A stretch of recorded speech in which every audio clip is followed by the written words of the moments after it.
Let's begin our study of collocations by learning some common expressions about the family.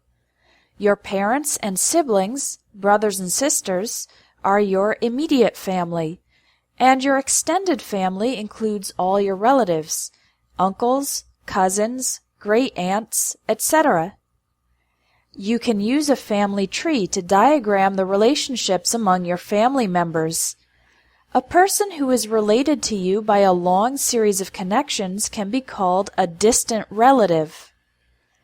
If you're lucky, you have a loving family or a close-knit family.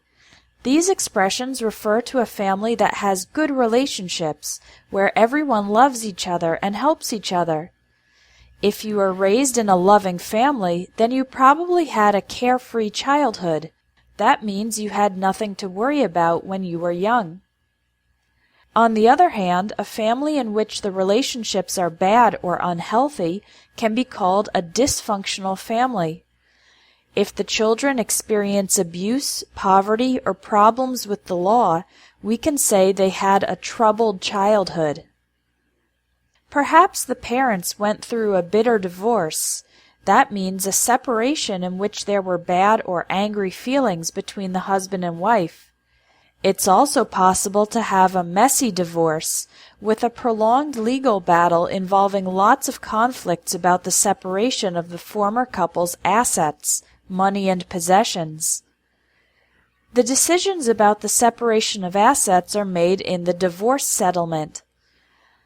A family in which there are divorces or separations is sometimes called a broken home. Sometimes the mother and father fight over custody of the children. That refers to who has the primary responsibility of caring for the kids.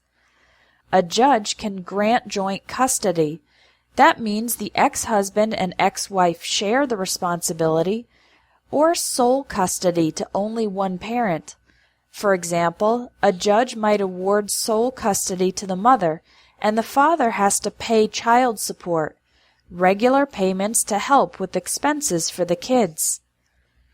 If it was a mutual divorce or separation, that means the ex-husband and ex-wife agreed to separate without fighting, then they will probably stay on good terms with each other, meaning to have a polite relationship without conflicts. If a woman gets pregnant without being married or in a relationship, then she will become a single mother. Some women in this situation choose to have an abortion, and others prefer to give the baby up for adoption. The time when the baby is planned to arrive is called the due date. You can also say the baby is due in mid-October, for example. After the woman has the baby, or gives birth to the baby is given to the adoptive parents, who will raise the child, or bring up the child, as if it was their own. Sometimes when the adopted child is older, he or she tries to find their birth mother, biological mother.